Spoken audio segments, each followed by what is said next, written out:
Hello, it's me coming along for a little chat. So, let me fill you in on a bit of my old life. So, we'll start from the beginning, right? We've all heard this before, but I need to lay the foundations, right? So, this pandemic sort of started right at the end of 2019. When I was working in Hoovers, right? Then the pandemic hit, lockdown hit, right? I was still working in Hoovers.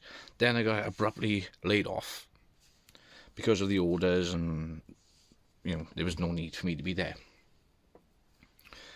I was off for a couple of weeks. I had a phone call from the agency who I worked for. Do you fancy working for the NHS in the stores?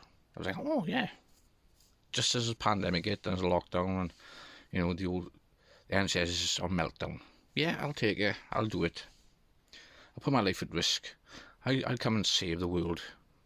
The selling point for me was the free buses, which didn't last very long, but there were free buses at one point, and they even turned up in them days. So we were looking at May. It was May 2020, just when the pandemic started making its moves, when it started getting, in the crunch time. So I worked for agency in Prince Charles Hospital. May, June, July, August, September. I was given a contract with a bank. Well, not a contract, just taken from agency, put on the bank, which means a 0 hours contract, no holiday entitlement, no sick pay or anything like that, even though I've never had 1 day sick since I've been there.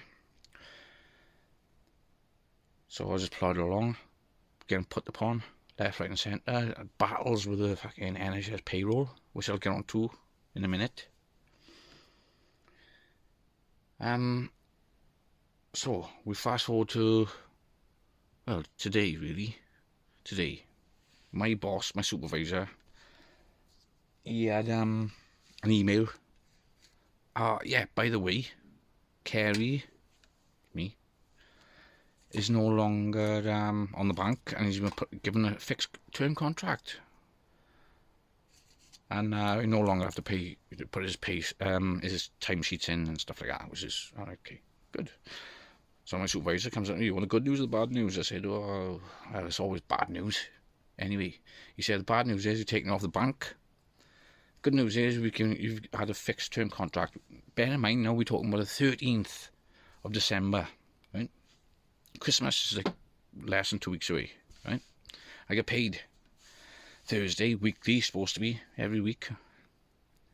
So I'm thinking, oh yeah, great, I got a fixed term contract. And all of a sudden, like today now, out of the blue, I get paid monthly now, right? Fucking beard. So what does that mean for me for Christmas? I get paid Thursday. Hopefully, NHS payroll are not going to be the incompetent fucking clowns they've been for the last fucking, 2 or 3 months? And they're going to give me some money.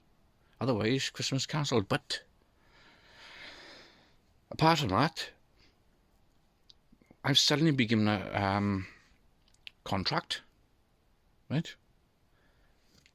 Now, right, I just been watching the news, but there, I don't watch the news, but no, I just watched it. Sanjay Javid, what's his name? Javid. He is he health secretary or something? I don't know. He just said, well, I'll tell you what he said. I'll put it on now. We are redeploying NHS staff away from non-urgent services. This means that for the next 2 weeks, all primary care services will focus on urgent clinical needs and vaccines, and some urgent appointments and elective surgeries may be postponed until the new year, while we prioritise getting people the booster. Right, so he's just said that NHS staff are going to be, what are they called? Relocated into the push for the vaccines. all of a sudden for the next 2 weeks. So they give me a contract today, right? Fuck my Christmas up, really. Even if they do pay me in fact on Thursday like they're supposed to, it's still fucked. It's nice I got a contract and everything, but you know. But if I'm telling you now, if I go into work tomorrow and they say, right, you've been relocated, you got another assignment. Now you got to work on in the vaccine centres, and you got to walk around and tell people to have the vaccine. Then I'm sorry, it's not going to happen. I'm not a fucking Stasi. Forget it. I'm just saying. But anyway, I'm just giving an update on what happened. Fuck Stagecoach.